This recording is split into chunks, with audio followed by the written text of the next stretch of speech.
ये कुछ ही दूरी पर है। कोई 500 चंद्रवंशी सैनिक नागाओं के नेतृत्व में है।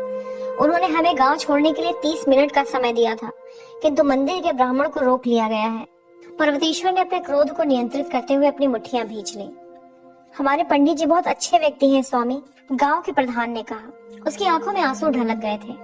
वक्र ने उसे सांत्वना देने के लिए अपना हाथ उसके कंधे पर रख दिया। गांव प्रधान की मुद्रा उसे बहुत ही दयनीय बना रही थी, क्योंकि वो नहीं जानता था कि गांव के पुजारी के साथ क्या अनहोनी होने वाली थी। हम अपने पंडितों और अन्य ब्राह्मणों के साथ मिलकर लड़ाई लड़ना चाहते थे, सुबकते हुए गांव प्रधान ने कहा। वे ईश्वर के आदमी हैं। अस्त्र शस्त्र कैसे उठाया जाता है उन्हें तो ये भी नहीं पता। वे इस गिरोह से कैसे युद्ध कर सकते हैं। वक्र ने गांव प्रधान को बोलने दिया ताकि उसका क्रोध शांत हो जाए, किंतु पंडित जी ने हमें वहां से चले जाने का आदेश दे दिया।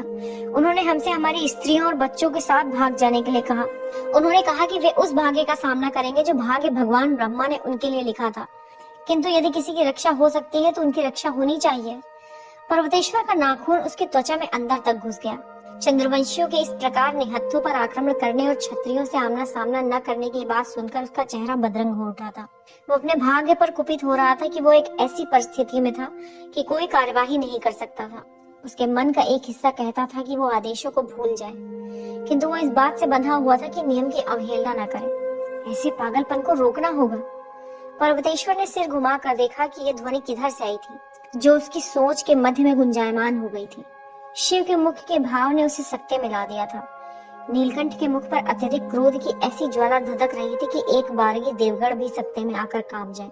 हम लोग अच्छे लोग हैं, शिव ने क्रोध में कहा। हम भयभीत मुर्गियों की तरह नहीं हैं जो मुड़कर भाग जाएं। उन आतंकियों को अपने प्राण बचाने के लिए भागना होगा। उन्हें सूर्यवंशियों के प्रचंड क्रोध को महसूस करवाना होगा।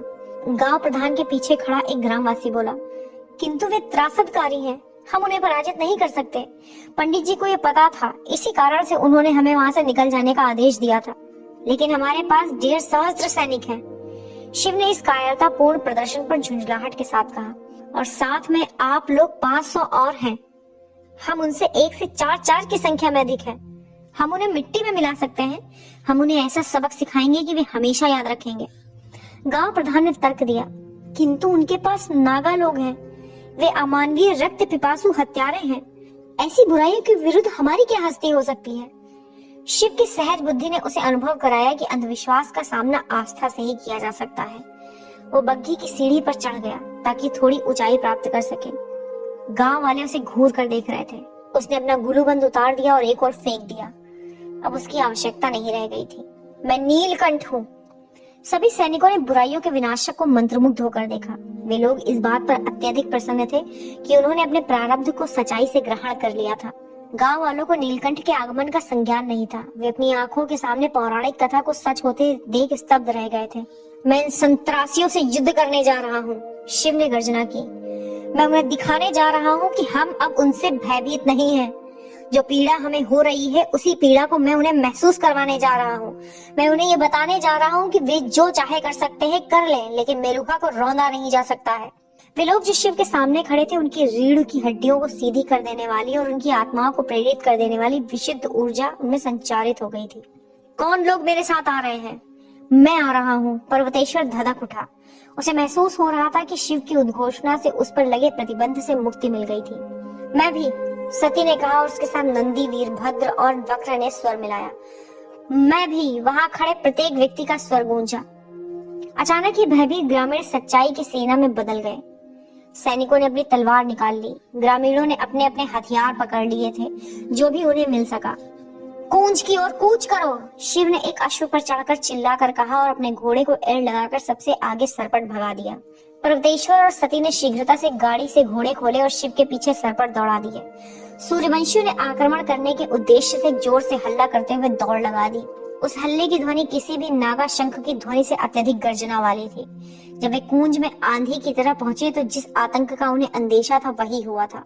चंद्रवंशियों ने गांव पर ध्यान केंद्रित न करके उनके आदरणीय मंदिर को निशाना बनाया था, ताकि सूर्यवंशियों को अधिक से अधिक घाव लगा सके। अंग भंग किए हुए ब्राह्मणों के शरीर मंदिर के आसपास बिखरे पड़े थे। उन्हें एक साथ इकट्ठा कर उनकी हत्या कर दी गई थी। मंदिर को विनष्ट करके उसमें आग लगा दी गई थी। इस दर्दनाक आक्रमण ने सूर्यवंशियों के क्रोध को और बढ़ा दिया। उन्होंने पागल सांड की भांति आक्रमण कर दिया। चंद्रवंशियों के पास कोई अवसर नहीं था। वे संख्या में कम तो थे ही, पूरी तरह से आच्छादित भी थे।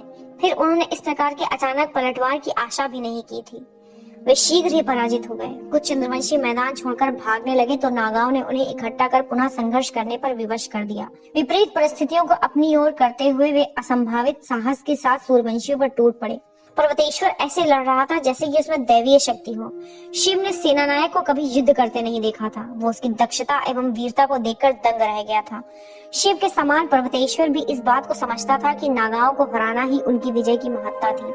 जब तक वे जीवित थे सूर्यवंशी भयभीत महसूस करते रहेंगे और चंद्रवंशी इससे प्रेरित होते रहेंगे। उसने एक नागा पर सन की आक्रामकता से धावा बोल दिया। नागा ने दक्षता से पर्वतेश्वर के वार को अपनी ढाल से बचा लिया। अपनी तलवार को नीचे ले जाकर उसने पर्वतेश्वर के खुले कंधे पर वार करने का प्रयास किया। वो इस बात को नहीं जानता था कि पर्वतेश्वर ने अपना बायां भाग जानबूझकर खुला छोड़ा था। बगल में झूलते हुए पर्वतेश्वर ने वार को बचाते हुए अपनी ढाल से एक चाकू निकाला जो उसकी ढाल में संलग्न था। उसने नागा के दाहिने खुले कंधे पर निशाना लगाकर फेंका। उसकी चीख ने पर्वतेश्वर को बता दिया था कि चाकू काफी गहरा धंसा हुआ था। वो नागा क्रोध में गुर्राया, किंतु पर्वतेश्वर की चकित कर देने वाली प्रशंसा के लिए उसने अपनी तलवार वाले हाथ को लहराया जिसमें चाकू घोपा हुआ था और संघर्ष करने लगा। पर्वतेश्वर ने अपनी ढाल नीचे करके उस नागा के अपेक्षाकृत कमजोर वार को रोक दिया। उसने अपनी तलवार को घोपने की स्थिति में किया, किंतु उस नागा ने बहुत तेजी से उसे लक्ष्यच्युत कर दिया। दिशा परिवर्तन करके पर्वतेश्वर ने अपनी ढाल से तेजी से उसके कंधे पर लगे चाकू पर मारा। वो चाकू उस नागा के कंधे की हड्डी को तोड़ता हुआ अंदर घुस गया।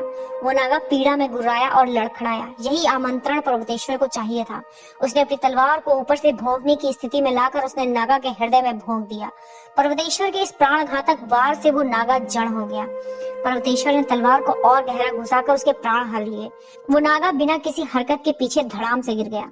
पर्वतेश्वर भी नागाओं के चेहरे को देखने का एक मेलुहावासी की तरह ही इच्छुक था। उसने नीचे झुककर नागा के नकाब को हटाया तो सामने एक भयभीत कर देने वाला चेहरा था। उस नागा की नाक मात्र हड्डी की बनी हुई थी और वह बढ़कर पक्षी की चोंच की तरह की थी। उसके कान बहुत विशाल थे जबकि उसका मुख अत्यधिक छोटा था। वो मानव रूपी गुद्ध जैसा प्रतीत हो रहा था। पर्वतेश्वर ने शीघ्रता से वो कहा जो प्रत्येक सूर्यवंशी अपने योग्य प्रतिद्वंदी को पराजित करने पर बोलता है। हे वीर योद्धा, उस जगत की तुम्हारी यात्रा सकुशल हो। एक कम हुआ था और 4 का काम तमाम करना था। पर्वतेश्वर ने उठते हुए सोचा कि तभी उसने गलती सुधारी। नहीं, 2 कम और 3 अभी बाकी हैं। उसने देखा कि शिव ने उससे कुछ ही दूरी पर एक विशालकाय नागा को नष्ट कर दिया था। शिव एवं पर्वतेश्वर दोनों ने एक दूसरे को देखा और सिर हिलाकर सहमत हुए। शिव ने पर्वतेश्वर को उसके पीछे की ओर इशारा किया। पर्वतेश्वर ने पीछे मुड़कर देखा तो एक अतिक्रूर नागा अकेले ही 5 सूर्यवंशियों से युद्ध कर रहा था। वो शिव की ओर मुड़ा और उसने सिर हिलाकर संकेत दिया। उसके बाद पर्वतेश्वर उस चयन किए हुए नागा की ओर बढ़ गया और उसी समय शिव भी दूसरे नागा की ओर बढ़ गया था। शिव उस संघर्ष के मैदान में फुर्ती से उस नागा की ओर बढ़ा जिसने उस समय एक सूर्यवंशी सैनिक को मारकर गिरा दिया था। वो अपनी ढाल को सामने रखते हुए उसके निकट पहुंचा ताकि नागा के तलवार के वार से बचा जा सके। इस बात को ध्यान में रखते हुए उसने एक ऊंची छलांग लगाई। उस नागा ने अपनी ढाल को ऊपर उठा लिया ताकि वो शिव के वार से बच सके। उसने सोचा था कि पारंपरिक शैली में उतनी ऊंचाई से उस पर तलवार नीचे लाते हुए शिव उस पर वार करेगा, लेकिन शिव ने उसे पूरी तरह से चकित करते हुए उसकी ढाल को पूरे बल से तलवार से धक्का मारकर एक ओर हटाते हुए उस तलवार को एक ओर से क्षैतिज लहर के साथ चलाया और उस नागा के हाथ पर गहरा घाव लगा दिया। वो नागा पीड़ा में गुर्राया और पीछे हट गया। उसने अपनी ढाल को सीधा किया और पुनः उसे ऊंचा उठाया। उसने महसूस कर लिया था कि शिव उसे पहले के सूर्यवंशी की तुलना में बहुत ही दुर्जय प्रतिद्वंदी होने वाला था। चूंकि शिव उस निडर नागा से बड़ी कठोरता से तल्लीन होकर युद्ध कर रहा था, अतः उसने कुछ दूरी पर खड़े एक दूसरे नागा को नहीं देखा था।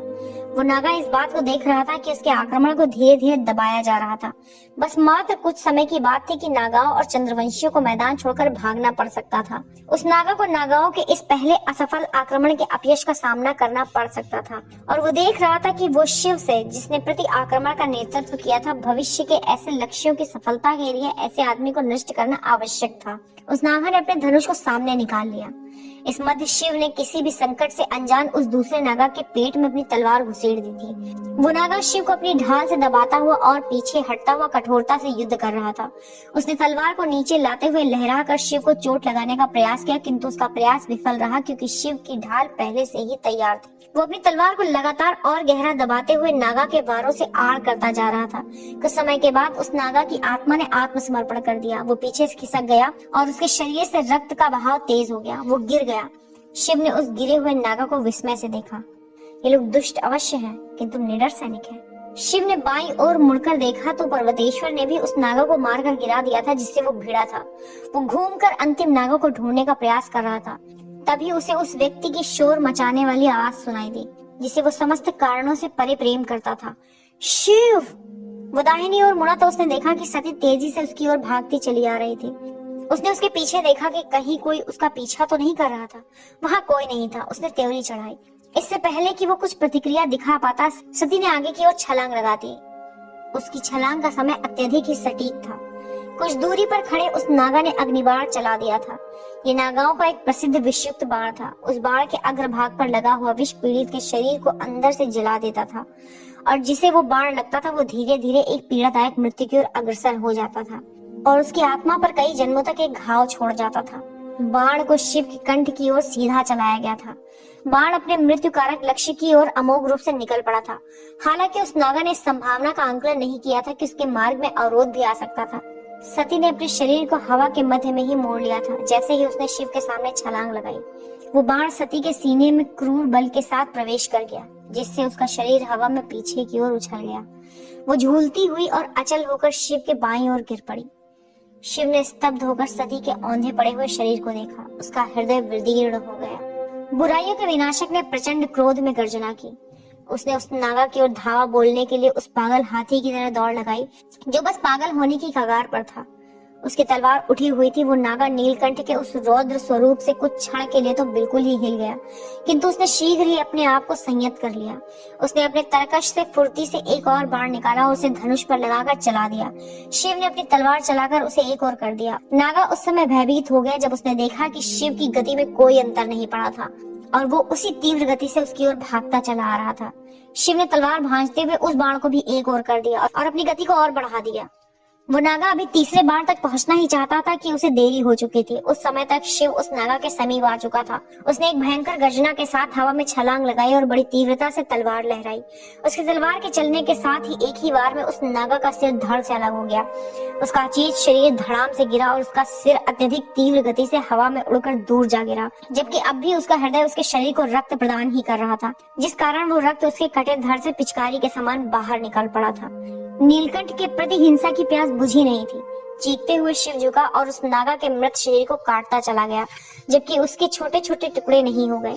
शिव के इस प्रचंड क्रोधित मन के अंदर कोई कारण या कोई संवेदनशीलता प्रवेश नहीं कर सकती थी, सिवाय एक मधुर मंद स्वरीय घायल स्वर के, जो उसके सिवा उस युद्ध के मैदान में किसी द्वारा सुनने योग्य भी नहीं था। शिव! वो पीछे मुड़ा तो उसने देखा कि सती कुछ दूरी पर लेटी हुई थी। उसका सिर थोड़ा सा उठा हुआ था। सती! वो तेजी से सती की ओर भागा चिल्लाते हुए, पर्वतेश्वर, आयुर्वती को बुलाओ, सती गिर गई है। आयुर्वती ने सती को घायल होते देख लिया था। चंद्रवंशी शीघ्रता से पीछे भाग रहे थे। आयुर्वती सती की ओर दौड़ी। शिव की बात सुनकर पर्वतेश्वर भी उसकी ओर भागा। शिव सबसे पहले उसके पास पहुंचा। वो अचल थी किंतु जीवित थी। वो बहुत तेजी से सांस ले रही थी क्योंकि बाण ने उसके बाएं फेफड़े को भेद दिया था। उसके शरीर के अंदर ही अंदर तेजी से रक्त बह रहा था। वो बोल नहीं पा रही थी क्योंकि आघात के बल के कारण उसके मुंह से रक्त बह चला था। वो बोल नहीं पा रही थी किंतु शिव को घूरती जा रही थी। उसके मुख पर एक विचित्र मुस्कान थी, अत्यंत ही निर्मल। वो बार बार मुख खोल रही थी जैसे कुछ बोलना चाह रही हो। शिव उसे अपनी बाहों में भर लेना चाहता था किंतु उसने अपने हाथों को एक दूसरे से जकड़े रखा। वो बहुत कठिनाई से अपने आंसू रोकने का प्रयास कर रहा था। हे भगवान ब्रह्मा! सती के पास पहुंचने पर और उस बाण को पहचानने के बाद आयुर्वती रो पड़ी। मस्तक ध्रुविनी, रोगी को उठाने वाला चौखट ले आओ।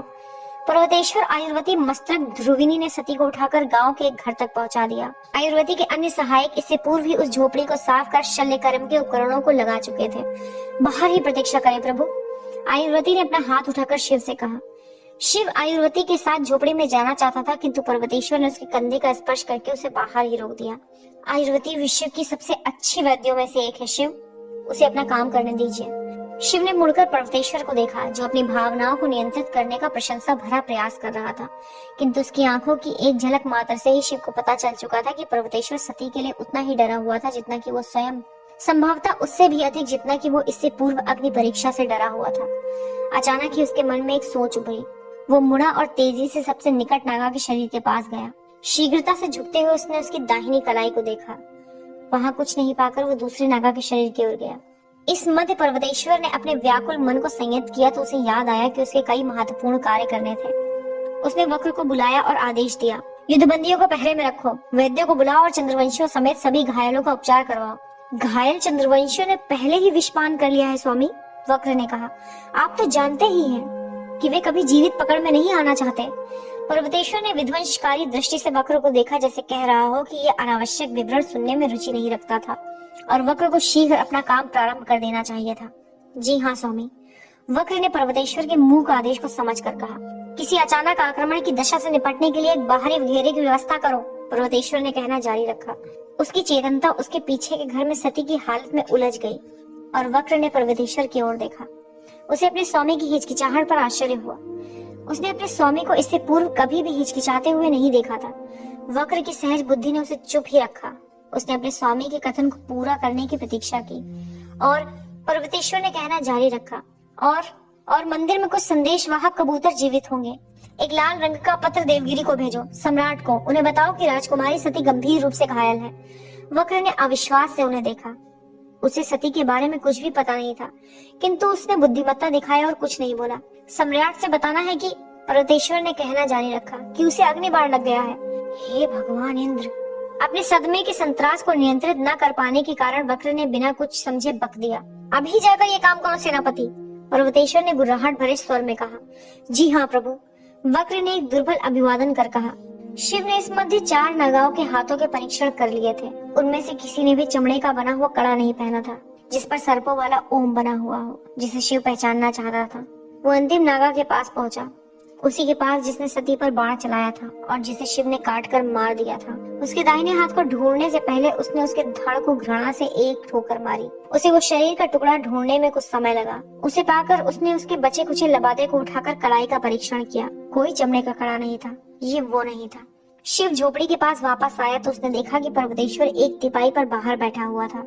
कृतिका अनियंत्रित रूप से सुबकती हुई झोपड़ी के प्रवेश द्वार के बगल में खड़ी थी। वीरभद्र उसे धीरे से पकड़े हुए सांत्वना दे रहा था। मनोविक्षिप्त सा नंदी वीरभद्र के बगल में भावहीन मुद्रा में स्तब्ध खड़ा था। पर्वतेश्वर ने सिर उठाकर शिव को एक दुर्बल मुस्कान के साथ देखा और अपनी बगल में रखी हुई तिपाई की ओर बैठने के लिए संकेत किया। वो बहुत वीरता से अपने भाव छिपाने का प्रयास कर रहा था। शिव धीरे से बैठ गया और उसने दूर शून्य में घूरा। वो आयुर्वती के बाहर आने की प्रतीक्षा कर रहा था। हमने बाण को बाहर निकाल दिया है प्रभु, आयुर्वती ने कहा। शिव एवं पर्वतेश्वर झोपड़ी के अंदर खड़े होकर अचेत सती को निहार रहे थे। किसी अन्य को अंदर आने की अनुमति नहीं थी। आयुर्वती ने स्पष्ट रूप से कहा था कि सती को किसी प्रकार के संक्रमण के जोखिम को बढ़ने नहीं देना था और आयुर्वती जैसे प्रभावशाली वैद्य से किसी की तर्क करने की हिम्मत नहीं हो सकती थी। मस्तक और ध्रुविनी को पहले ही अन्य वैद्यों की सहायता करने के लिए बाहर भेज दिया गया था, जो अन्य घायल सूर्यवंशी सैनिकों का उपचार कर रहे थे। शिव बिस्तर के दाहिनी ओर मुड़ा था। उसने देखा कि एक लहूलुहान चिमटा पड़ा हुआ था, जिसका सती की आंतों को फैलाकर बाण बाहर निकलने के लिए प्रयोग किया गया था। वो चिमटा अब दोबारा कभी भी प्रयोग में नहीं लाया जाएगा। वो अग्निबाण के विष से संक्रमित हो चुका था। कितनी भी गर्मी या रसायन के प्रयोग से उस उपकरण को विसंक्रमित या सुरक्षित नहीं बनाया जा सकता था। उस चिमटे के बगल में वो दुर्व्यवहारी बाण नीम की पत्तियों में लिपटा हुआ रखा हुआ था, जहाँ वो एक पूरे दिन के लिए रहने वाला था। उसके बाद उसे एक सूखी कब्र में बहुत गहरा गाड़ देना था, ताकि ये सुनिश्चित हो सके कि वो अब कभी कोई हानि न पहुंचा सके। शिव ने आयुर्वती को देखा। उसकी आंखें नम थीं। उसके हृदय में जो प्रश्न उठ रहे थे वो पूछने की शक्ति उसमें नहीं थी। मैं आपसे असत्य वचन नहीं कहूंगी प्रभु, आयुर्वती ने असंलग्न तरीके से कहा, जो वैद्य को करना पड़ता है ताकि मनोघात परिस्थितियों में शक्ति प्राप्त कर सके। ये अच्छा नहीं दिख रहा है। अग्निबाण के किसी प्राणधर अंग को भेद जाने पर आज तक के इतिहास में कोई भी जीवित नहीं बचा है। कुछ समय में ही विष के कारण अत्यधिक तीव्र ज्वर प्रारंभ हो जाएगा, जिससे एक के बाद एक अंग बेकार होते चले जाएंगे। शिव ने नीचे सती को देखा और उसके बाद उसने ऊपर की ओर निवेदित रूप से देखा। आयुर्वती ने अपने आंसुओं पर लगाम लगाने के लिए अपना धैर्य यथावत बनाए रखने की कठिन कोशिश की। वो अनियंत्रित नहीं हो सकती थी। अगले कुछ घंटों में उसे कई लोगों के प्राण बचाने थे। वो स्वयं को दुर्बल होने नहीं देना चाहती थी। मुझे क्षमा करें प्रभु, आयुर्वती ने कहा, किंतु इसका कोई उपचार नहीं है। हम मात्र ऐसी औषधियां दे सकते हैं जिससे वे अपने प्राणांत सरलता से कर सके। शिव ने क्रोधित दृष्टि से आयुर्वती को घूरा और गंभीर स्वर कहा, हम आशा नहीं छोड़ रहे हैं, क्या ये आपको स्पष्ट है? आयुर्वती ने नीचे भूमि को देखा। वो शिव से आंखें नहीं मिला पा रही थी। यदि उसके ज्वर को नियंत्रण में रखा जाए तो उसके अंग क्षतिग्रस्त नहीं होंगे, ये सही है ना? शिव ने पूछा। उसे आशा की एक किरण टिमटिमाती दिख रही थी। आयुर्वती ने ऊपर सिर उठाकर शिव को देखा और कहा, जी हाँ प्रभु, किंतु ये अंतिम समाधान नहीं है। अग्निबाण से हुए ज्वर को आने से केवल कुछ समय तक ही रोका जा सकता है, किंतु हमेशा के लिए नहीं। यदि हम प्रयास करेंगे और ज्वर को नियंत्रित करेंगे तो जब औषधियां रोक दी जाएंगी, यदि हम प्रयास करेंगे और ज्वर को नियंत्रित करेंगे तो जब औषधियां रोक दी जाएंगी तो वो ज्वर और भी तीव्र एवं प्रचंड रूप से वापस आएगा। तो फिर हम इस ज्वर को हमेशा के लिए नियंत्रण में रखेंगे। शिव रो पड़ा था। यदि आवश्यकता पड़ी तो मैं जीवन भर उसके बगल में बैठूंगा, ज्वर नहीं बढ़ेगा। शिव को आयुर्वती कुछ कहना चाहते थे, किंतु उसने सोचा ये उपयुक्त समय नहीं था और वो चुप रह गई।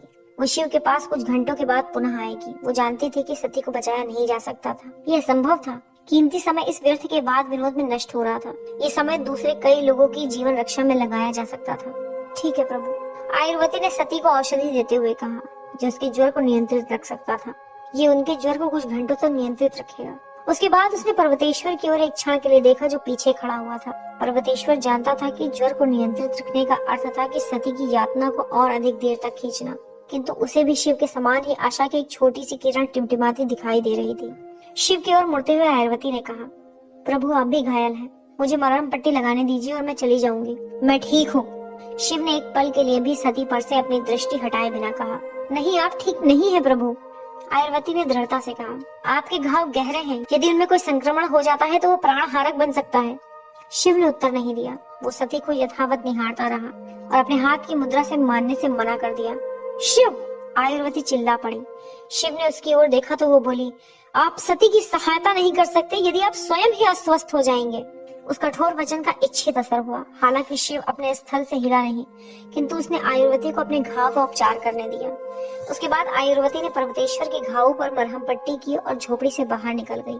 शिव ने झोपड़ी में प्रहर कंदील को देखा। जब से आयुर्वती ने बाढ़ बाहर निकाला था तब से 3 घंटे का समय बीत चुका था। पर्वतेश्वर झोपड़ी से बाहर निकलकर दूसरे घायलों को देखने जा चुका था और उसे पड़ाव की व्यवस्था भी करनी थी, क्योंकि काफिले को कुंज में कुछ और समय रुकना था। ये पर्वतेश्वर का तरीका था। यदि वो किसी घृणित परिस्थिति का सामना कर रहा होता था जिसमें वो कुछ भी नहीं कर सकता था, तो वो क्लेश से लड़खड़ाता नहीं था। वो स्वयं को काम में लगाता था ताकि उसे संकट के बारे में सोचना न पड़े। शिव अलग था। बहुत वर्षों पहले उसने प्रतिज्ञा ली थी कि कठिन परिस्थितियों से वो कभी भी नहीं भागेगा, यहाँ तक कि जब वो कुछ भी नहीं कर सकने की स्थिति में हो तब भी। वो सती के बगल से एक क्षण के लिए भी नहीं हटा था। वो धैर्य के साथ उसके बिस्तर के बगल में बैठा हुआ था, उसके ठीक हो जाने की प्रतीक्षा कर रहा था। वो आशा कर रहा था कि वो ठीक हो जाएगी। उसके ठीक हो जाने के लिए वो प्रार्थना कर रहा था। शिव! एक बहुत कम ध्वनि ने शांत वातावरण का मौन तोड़ा। शिव ने सती के मुख की ओर देखा। उसकी आंखें थोड़ी खुली थी। उसके हाथ अदृश्यता में इधर उधर चले। उसने अपनी कुर्सी उसके निकट खिसका ली, किंतु सावधानी से ताकि स्पर्श न हो। मुझे क्षमा कर दो। शिव रो पड़ा। मुझे तुम लोगों को इस लड़ाई में नहीं लाना चाहिए था। नहीं नहीं, सती बड़बड़ाई। आपने सही काम किया था। किसी न किसी को यह निर्णय लेना ही था। आप मेलुहा में हमारा नेतृत्व करने के लिए और बुराइयों का नाश करने के लिए आए हैं। आपने अपना कर्तव्य निभाया है। शिव लगातार सती को अपनी पीड़ा पर काबू पाते हुए निहारता जा रहा था। सती ने अपनी आंखों को थोड़ा चौड़ा किया। वो चाहती थी कि जितना संभव हो सके वो शिव को दृष्टि भर देख ले, क्योंकि उसे प्रतीत हो गया था कि अब उसका अंतिम समय बहुत निकट आ चुका था। आत्मा की अभिलाषाओं का अंतिम विनाशक मृत्यु है। अजीब बात यह है कि ऐसे विचारों के समय ये विनष्टीकरण आत्मा की प्रत्येक अधिकारहीनता को चुनौती देने और स्वयं के भाव प्रकट करने का साहस प्रदान करता है। अपने लंबे समय से अस्वीकृत सपनों के प्रकटन की भी चुनौती देता है। अब मेरा समय हो चला है शिव, सती ने धीमे स्वर में कहा। किंतु इससे पहले कि मैं सदा के लिए चली जाऊं, मैं आपसे कहना चाहती हूँ, पिछले कुछ महीने मेरे लिए सबसे अधिक खुशी के बीते हैं। शिव अपनी नम आंखों के साथ सती को निरंतर देख रहा था। भावनाओं के सैलाब उसके हृदय में किलोल कर रहे थे और फिर उसके हाथों ने स्वयं ही जीवन धारण कर लिया और सती की ओर बढ़ चले। किंतु फिर समय रहते ही उसने रोक लिया। काश आप मेरे जीवन में पहले आए होते। सती ने वो रहस्य बाहर निकलने दिया जिसे वो स्वयं मानने को तैयार नहीं होती थी। मेरा जीवन पूरी तरह से भिन्न होता। शिव की आंखें लगातार हट करके अपनी निराशा के बांध तोड़कर फट पड़ने को तैयार थी। जिसे वो कठिनता से नियंत्रित करने का प्रयास कर रहा था। काश मैंने आपसे पहले ही कह दिया होता, सती बड़बड़ाई, क्योंकि ये जो पहली बार कहने जा रही हूँ वो संभवतः अंतिम बार ही होगा। शिव ने सती को देखा। उसका सर गले के अंदर ही बंद पड़ा हुआ था। सती ने शिव की आंखों में गहराई से देखते हुए अत्यधिक मंद स्वर में कहा, मैं आपसे प्रेम करती हूँ। और बांध फट पड़ा। शिव के पीड़ाप्रद मुख से आंसुओं का सैलाब उमड़ पड़ा। तुम ये शब्द फिर से दोहराओगी? कम से कम अगले 100 वर्षों तक, शिव ने सुबकते हुए कहा। तुम कहीं नहीं जा रही हो। यदि मुझे लड़ना पड़ा तो मैं मृत्यु के देवता से भी युद्ध करूंगा। तुम कहीं नहीं जा रही हो। सती के उदास मुख पर एक पीड़ादायक मुस्कान थी। उसने अपना हाथ शिव के हाथों में रख दिया। उसका हाथ ताप से जल रहा था। ज्वर ने अपना आक्रमण प्रारंभ कर दिया था। अध्याय 18। सती और अग्निबाण। कुछ भी नहीं किया जा सकता है प्रभु, प्रकट रूप से असुविधा पूर्वक आयुर्वती ने कहा। वो और शिव झोपड़ी के एक कोने में खड़े थे, जो सती से एक सुरक्षात्मक दूरी थी, ताकि वो उनकी बातें न सुन सके। अपने आंसुओं को बाहर आने से रोकता हुआ पर्वतेश्वर उनके पीछे खड़ा हुआ था। ऐसा मत कहिए आयुर्वती, शिव ने हट करते हुए कहा।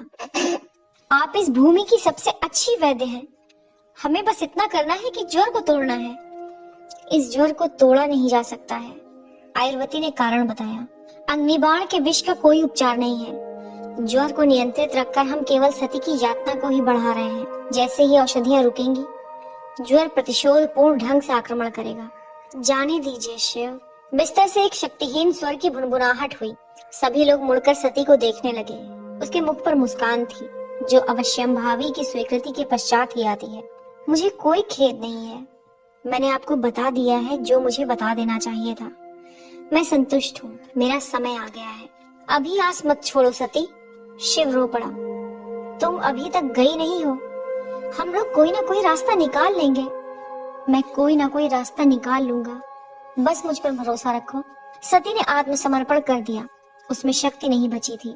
वो ये भी जानती थी कि शिव को उसकी मृत्यु के लिए अपनी शांति भी चाहिए थी, और वो उसे तब तक नहीं मिलेगी जब तक उसे ये महसूस नहीं हो जाए कि उसे बचाने के लिए उसने वो सारे प्रयास कर लिए जो उसे करने चाहिए थे। मुझे अनुभव हो रहा है कि ताप बढ़ रहा है, सती ने कहा। कृपया मुझे औषधि दीजिए। आयुर्वती ने असुविधाजनक रूप से सती की ओर देखा। उसका अनुभव और उसका समस्त स्वास्थ्य परीक्षण उसे बता रहा था कि वो ऐसा न करे। वो जानती थी कि औषधि देकर वो सती की यातना को केवल बढ़ा ही रही थी। सती ने आयुर्वती को गहरी दृष्टि से घूरा। अब वो आत्मसमर्पण नहीं कर सकती थी। तब तो कभी भी नहीं, जब शिव ने उससे कहा था कि अभी रुक जाओ। मुझे औषधि दीजिए आयुर्वती जी, सती ने दोबारा कहा। मुझे पता है मैं क्या कर रही हूँ। आयुर्वती ने सती को औषधि दे दी। उसने सती की आंखों को ध्यान से देखा। वो उसकी आंखों में भय या विषाद के कुछ लक्षण देखने की आशा में थी। वहाँ वैसा कुछ भी नहीं था। आयुर्वती धीमे से मुस्कुराई और शिव और पर्वतेश्वर के पास वापस लौट आई। शिव का चंचल मन विचारों से उबर नहीं पाया था, और अचानक ही उसके मन में एक विचार कौंधा। उसका मन एक बारगी आशा की किरणों से ओतप्रोत हो गया। मैं जानता हूँ, शिव ने विस्मयोक्ति की। हम उसे सोमरस क्यों नहीं देते? उसका क्या प्रभाव होगा प्रभु? चकित आयुर्वती ने पूछा। सोमरस मात्र जारणकर्ता पर क्रिया करता है और लोगों की आयु की वृद्धि करता है। वो घावों पर क्रिया नहीं करता है। देखिए आयुर्वती, मुझे नहीं लगता कि सोमरस के बारे में कोई भी कुछ समझता है। मुझे पता है, ये आपको भी पता है। आप जो नहीं जानती हैं वो ये है कि सोमरस ने मेरे शीतदंश वाले अंगूठे को पूरी तरह से उपचारित कर दिया था, जिसके साथ मैं जीवन भर रहता आया था। उसने मेरे जड़ से उखड़े कंधे को भी अच्छा कर दिया था। क्या? प्रकट रूप से चकित पर्वतेश्वर ने कहा। ये संभव नहीं है। सोमरस शारीरिक अयोग्यता को उपचार नहीं करता है। मेरे साथ इसने ऐसा किया है, किंतु ये इसलिए भी हो सकता है कि आप विशेष हैं प्रभु। आयुर्वती ने कहा। आप नीलकंठ हैं। मैं आसमान से नहीं टपका हूँ आयुर्वती। मेरा शरीर उतना ही मानवीय है जितना सती का, उतना ही जितना आपका। हमें प्रयास करना चाहिए। पर्वतेश्वर को इससे अधिक प्रमाण की आवश्यकता नहीं थी। वो तेजी से बाहर निकला तो देखा वक्र टिपाई पर बैठा हुआ था। वक्र तत्काल खड़ा हो गया और अपने सेनानायक का अभिवादन किया। वक्र, पर्वतेश्वर ने कहा, मंदिर में अभी सोमरस का चूर्ण हो सकता है। ये यहाँ का मुख्य वितरण केंद्र है। मुझे वो चूर्ण चाहिए, अभी इसी समय। आपके पास वो 10 मिनट में होगा प्रभु, वक्र ने कहा और अपने पहरेदारों के साथ मंदिर की दिशा में दौड़ पड़ा। अब हमें प्रतीक्षा करने के अलावा कुछ नहीं करना है प्रभु। सती के सो जाने के बाद आयुर्वती ने कहा। सोमरस उसे दे दिया गया था, सामान्य से अधिक शक्तिशाली औषध मात्रा में। आयुर्वती ने पर्वतेश्वर से कहा, पर्वतेश्वर आप थक गए हैं, अपने घावों को ठीक होने दीजिए। कृपया जाकर सो जाइए, मुझे नींद की आवश्यकता नहीं है, पर्वतेश्वर ने हठपूर्वक कहा। मैं अपने पहरेदारों के साथ घेरे की सुरक्षा के लिए जाता हूँ। आप चंद्रवंशियों का विश्वास नहीं कर सकते, वे रात्रि में प्रति आक्रमण भी कर सकते हैं। निराश आयुर्वती ने पर्वतेश्वर को देखा। उसका मानना सही था कि क्षत्रियों का दुस्साहस उन्हें असंभव रोगी बनाता था। क्या आप सोएंगे प्रभु? आयुर्वती ने शिव की ओर मुड़ते हुए कहा, इस आशा में कि संभवतः वे उसकी बात सुनेंगे। आप अब कुछ भी नहीं कर सकते, हमें केवल प्रतीक्षा करनी है और आपको आराम की आवश्यकता है। शिव ने मात्र सिर हिलाया। जंगली अश्व भी उसे सती से विलग नहीं कर सकते थे। हम एक बिस्तर की व्यवस्था यहीं इस झोपड़ी में कर सकते हैं, आयुर्वती ने कहना जारी रखा। यदि आप चाहें तो यहीं सो सकते हैं ताकि आप सती पर दृष्टि रख सकें। धन्यवाद, लेकिन मैं सोने नहीं जा रहा हूँ। कुछ क्षण के लिए आयुर्वती को देखने के बाद सती की ओर मुड़कर शिव ने कहा, मैं यही हूँ, आप जाकर सो जाइए। यदि इसकी स्थिति में कोई परिवर्तन आता है तो मैं आपको बुला लूंगा। आयुर्वती ने ध्यान से शिव को देखा और उसके बाद धीमे स्वर में कहा, जैसी आपकी इच्छा प्रभु। थकी हुई आयुर्वती अपनी झोपड़ी की ओर चली गई। उसे आराम की आवश्यकता थी क्योंकि अगला दिन बहुत व्यस्त रहने वाला था। उसे सभी घायलों के घावों का परीक्षण करना था ताकि ये सुनिश्चित हो सके कि उनके घाव सही तरीके से भर रहे हैं। पहले 24 घंटे संकट भरे थे। उसके स्वास्थ्य दल को छोटे छोटे दलों में विभक्त कर दिया गया था ताकि वे अलग अलग स्थलों में रात्रि भर किसी भी आपात स्थिति का सामना करने के लिए तैयार हो सके। मैं सैनिकों के साथ रहूंगा शिव, पर्वतेश्वर ने कहा। नंदी और वीरभद्र मेरे कुछ निजी पहरेदारों के साथ पहरे पर हैं। शिव जानता था कि वास्तव में पर्वतेश्वर क्या कहना चाहता था। जैसे ही कोई परिवर्तन होगा मैं आपको बुला लूंगा पर्वतेश्वर, शिव ने सेनानायक की ओर ऊपर देखते हुए कहा। पर्वतेश्वर ने दुर्बल मुस्कान के साथ शिव को सहमति में सिर हिलाया। इससे पहले कि उसकी भावनाओं के बांध टूटकर उसे अनजानी परिस्थिति में लाकर खड़ा करें, वो तेजी से बाहर निकल गया। पर्वतेश्वर चुप्पी साधे बैठा हुआ था। उसके सैनिक एक निश्चित दूरी बनाकर बैठे हुए थे। वे जानते थे कि कब उनके स्वामी एकांत चाहते थे। पर्वतेश्वर सती की सोच में गुम हो चुका था। उसके जैसे व्यक्तित्व को ईश्वर द्वारा इतनी यातनाएं क्यों दी जा रही है? उसे सती की बचपन की याद हो आई। उसे वो दिन याद आया जब उसने निर्णय लिया था कि ये वो बच्ची थी जिसे अपनी ईश्वर पुत्री के रूप में मानने में उसे गर्व होगा। वो दुर्भाग्यशाली दिन जब पहली बार और मात्र एक बार उसे अपनी प्रतिज्ञा पर खेद हुआ कि वो अपनी संतति नहीं होने देगा। कौन ऐसा मूर्ख पिता होगा जो सती जैसी संतान की इच्छा नहीं करेगा? 100 वर्षों से अधिक समय पहले की बात है। वो एक सुस्त मध्याह्न का समय था। सती गुरुकुल से अभी भी आई ही थी। एक बहुत ही छोटी 16 वर्ष की आयु की थी। चुस्ती फुर्ती से भरपूर और प्रभु श्री राम की शिक्षा में अत्यंत विश्वासी। उस समय प्रभु ब्रह्मनायक मेलुहा पर राज्य किया करते थे। उनके पुत्र राजकुमार दक्ष एक पारिवारिक व्यक्ति होने पर संतुष्ट थे जो अपनी पत्नी और पुत्री के साथ अधिकतर समय व्यतीत किया करते थे। वे क्षत्रियों के योद्धाओं के तरीकों की ओर तनिक भी रुचि लेने वाले नहीं थे और न ही उन्होंने कभी अपने पिता के उत्तराधिकारी बनने का कोई संकेत ही दिया था। उस दिन देवगिरी से कुछ दूरी पर सरस्वती नदी के तट पर दक्ष एवं उनका परिवार एक पारिवारिक जलसे के लिए इकट्ठा हुए थे। पर्वतेश्वर को उस समय दक्ष के अंगरक्षक के रूप में अपना कर्तव्य अच्छी तरह से ज्ञात था। वो राजकुमार के समीप बैठा हुआ था, इतना समीप कि उनकी सुरक्षा कर सके और इतनी दूर कि वो राजकुमार और उनकी अर्धांगिनियों को एकांतता प्रदान कर सके। सती वन में थोड़ी दूर भ्रमण करती हुई चली गई थी, नदी के तट के समीप जहाँ से वो दिखाई देती रहे। अचानक उस चुप्पी में सती की चीख गूंज गई। दक्ष, वीरिनी और पर्वतेश्वर ने चौंक कर देखा। वे शीघ्रता से तट के किनारे भागे तो देखा कि नदी के मोड़ पर सती आवेशपूर्णता से जंगली कुत्तों से संघर्ष कर रही थी। वो एक अत्यधिक ही गंभीर रूप से घायल एक अनजान श्वेत वर्णीय स्त्री पर आक्रमण करने से उन्हें रोक रही थी। उस दूरी से भी देखा जा सकता था कि वो जाति चिन्ह विहीन स्त्री एक नई अप्रवासी महिला थी, जिसे संभवतः ये पता नहीं था कि जंगली जानवरों से अपनी सुरक्षा के लिए बिना तलवार लिए नदी के तट की ओर नहीं जाना चाहिए। अवश्य उन जंगली कुत्तों ने उस स्त्री पर आक्रमण कर दिया होगा। वो कुत्तों का दल बहुत बड़ा था जो एक गर्जना करने वाले सिंह को भी पराजित कर सकते थे। दक्ष आपात संकेत देखकर चीखा। तलवार निकालकर वो अपनी पुत्री को बचाने के लिए नदी की ओर दौड़ पड़े। पर्वतेश्वर दक्ष के पीछे दौड़ पड़ा। उसकी तलवार युद्ध शैली में आगे की ओर तनी हुई थी। कुछ ही क्षणों में वे उस लड़ाई में शामिल हो गए थे। पर्वतेश्वर ने आक्रामकता से उन पर आक्रमण कर दिया और आसानी से कईयों को काट कर रख दिया था। इस अचानक आई सहायता के कारण सती पुनः एक जोश के साथ 4 कुत्तों से लड़ने लग गई जो एक साथ उस पर आक्रमण कर बैठे थे। सैन्य दक्षता न होने पर भी दक्ष ने आक्रामकता से संघर्ष किया क्योंकि संतान की रक्षा के लिए पिता में अपने आप एक शक्ति आ जाती है। किंतु जानवर इस बात को तुरंत ही समझ गए कि दक्ष सभी मानवीय शत्रुओं में सबसे दुर्बल थे। 6 कुत्ते एक साथ उन पर झपट पड़े। दक्ष ने तलवार से एक क्रूर चुभाने वाला प्रहार उस कुत्ते पर किया जो सबसे आगे था। यही चुप हो गई। हालांकि दक्ष ने कुत्ते को मारकर गिरा दिया, किंतु उसकी तलवार उस मृत जानवर के शरीर में गहरे धंसकर अटक गई। यही छोटा सा अवसर वे दूसरे कुत्ते चाहते थे। एक कुत्ते ने बगल से निर्दयता पूर्वक आक्रमण किया और अपने जबड़े में दक्ष के दाएं हाथ के अगले भाग को पकड़ लिया। दक्ष पीड़ा में तीव्रता से चीख पड़े, किंतु उन्होंने तलवार नहीं छोड़ी और अपने हाथ को छुड़ाने का भरसक यत्न करने लगे। एक अन्य कुत्ते ने दक्ष की बाएं पांव को काट खाया। उसके पांव को कुछ मांस तक उसके जबड़े में निकल गया था। राजकुमार को संकट में देखकर पर्वतेश्वर क्रोध में चिल्लाया और उसने तलवार लहराकर उस कुत्ते के शरीर के 2 टुकड़े कर दिए, जिसने दक्ष के हाथ को अपने जबड़े में दबाया हुआ था। उसी के साथ उसने लगभग उसी चलन को पूरा करते हुए तलवार लहराई और एक और कुत्ते को वहीं ढेर कर दिया जो सामने से दक्ष की ओर झपटा था। तब तक सती भी दक्ष की बाईं ओर उनकी सुरक्षा के लिए पहुंच चुकी थी। अपनी संख्या तेजी से घटते देख वे कुत्ते चिल्लाते हुए पीछे हटकर भाग खड़े हुए। दक्ष, वीरिनी ने कहा, जैसे ही वो अपने गिरते हुए पति को सहारा देने दौड़ी थी। उनके कई घावों से तेजी से रक्त बह रहा था, विशेषकर पांव से। कुत्ते ने अवश्य उनकी किसी प्रमुख नस को काट खाया था। पर्वतेश्वर ने तुरंत ही अपना आपातकालीन शंख बजा दिया। पारगमन ग्रह पर उसकी ये ध्वनि पहुंच गई। सैनिक एवं स्वास्थ्य दल कुछ ही मिनटों में उसके पास होगा। पर्वतेश्वर ने अपना अंगवस्त्रम दक्ष की जांघ पर कसकर बांध दिया ताकि रक्त का बहना कुछ कम हो सके। उसके बाद उसने उस घायल स्त्री को राजशाही दल के समीप रख दिया। पिताश्री, क्या आप ठीक हैं? अपने पिता का हाथ अपने हाथ में रखकर सती ने धीमे से पूछा। मुझे छोड़ो सती, दक्ष ने चिल्लाकर कहा।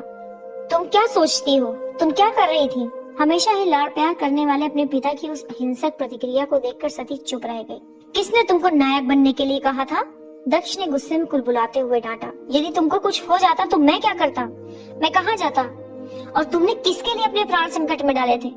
उस स्त्री के जीवन की रक्षा से क्या अंतर पड़ जाएगा? उस डांट टपट से विक्षिप्त होकर सती निरंतर नीचे की ओर देख रही थी। वो प्रशंसा की आशा कर रही थी। पारगमन ग्रह के सैनिक एवं स्वास्थ्य कार्यकर्ता तब तक वहां पहुंच चुके थे। उन्होंने तत्काल ही प्रभावी ढंग से दक्ष के बहते हुए रक्त पर नियंत्रण पा लिया। पर्वतेश्वर एवं सती के हल्के फुल्के घावों को मरहम पट्टी लगाकर वे दक्ष को रोगी ले जाने वाली पालकी में रखकर चल पड़े। उनके घावों को राजसी वैद्य को देखना आवश्यक था। जब सती ने देखा कि उसके पिता को ले जाया जा रहा था तो वो जड़वत खड़ी रह गई थी, ये सोचते हुए कि उसके कृत्य ने कितनी हानि पहुंचा दी थी। वो संकट में पड़ी एक स्त्री की रक्षा करने का प्रयास कर रही थी। क्या ये प्रभु श्री राम की प्राथमिक शिक्षा नहीं थी कि सबल का कर्तव्य है कि वो निर्बल की रक्षा करे? तभी उसे अपने कंधे पर एक कोमल स्पर्श का अनुभव हुआ। वो मुड़ी तो सामने पर्वतेश्वर थे, उसके पिता के संजीदा अंगरक्षक। आश्चर्यजनक रूप से उनके मुख पर कभी कभी आने वाली एक मधुर मुस्कान थी। मुझे तुम पर गर्व है मेरी बच्ची, पर्वतेश्वर ने धीमे स्वर में कहा। तुम प्रभु श्री राम की सच्ची शिष्या हो। सती की आंखों से सहता अश्रुधारा बह निकली। उसने तुरंत ही दूसरी ओर देखा।